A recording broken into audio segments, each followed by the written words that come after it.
काय नाव बेटा तुला? कुंदन. आता तुला स्पष्ट ऐकायला यायला लागलाय? हो.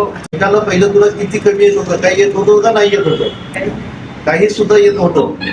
हा, तर बघा, तर ह्याला काही सुद्धा दोन्ही कानाला ऐकू येत नव्हतं. आज मी कानावर हात ठेवलाय तर आज त्याला एवढं स्पष्ट ऐकायला यायला लागलंय. आता मी कानावरून हात काढतो तो आता तुम्ही मी त्याला विचारणार आहे की बेटा तुला आता कसं वाटायला लागलंय? एकदम चांगलं वाटायला लागलंय आणि एकदम स्पष्ट ऐकवायला लागलं आहे का नाही? हा, तर हे किती वर्षापासून आहे तुला? 4 वर्षापासून. 4 वर्षापासून. म्हणजे 4 वर्षापासून काही सुद्धा ऐकायला येत नव्हतं, तर आता एकदम स्पष्ट ऐकायला यायला लागलं आहे ना? हे कशामुळे झालं तुला?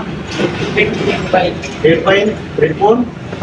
मग आता तुझ्या इकडे आता तुला ते कानाचं जे झालेलं आहे हेडफोन आणि मोबाईल वापरल्यामुळं हा स्वतः कबूल करतो. आता हे जे तुझा मुलगा आहे तो आता स्वतः बोलला की मोबाईल वापर केल्यामुळं माझं असं झालेलं आहे.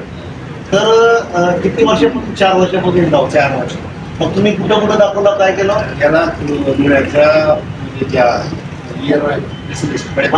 त्यांनी आम्हाला ऑपरेशनचा सल्ला दिला अच्छा, होता अच्छा. किंवा हिअरिंग हेड्स वापरा असं. अच्छा अच्छा अच्छा. त्यांना 50 डेसिबल पेक्षा कमी आवाज ऐकू येत नव्हता. आज विचार केल्यानंतर इथं लक्षात आलं की त्याला किती फरक पडतो. आणि मुलांना खरोखर सांगतो की मोबाईल पासून आणि हेडफोन पासून तरी लांब राहा. कारण आज कमी वयात असा प्रकार होतोय तर कमीत कमी तुम्ही स्वतःच्या मुलांना सांभाळा, पालकांनी जागृत व्हा आणि जरा मोबाईल कमी व्हावा.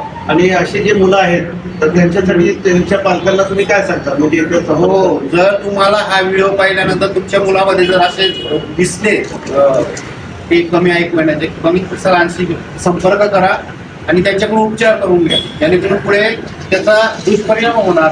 तर आता हे जे थेरपी केलो तर किती वेळ केलो मी तुमच्या समोर? कमीत कमी पाऊण तास झालाय. दोन्ही कानाचं. दोन्ही कानांचे. तर तुम्ही औषध वगैरे काय दिलं तुम्हाला? नाही.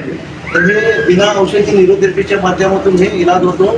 तर आता यांनी जे सांगितले तर प्रत्येक पालकाने ह्याला फॉलो करा, हेच माझी विनंती.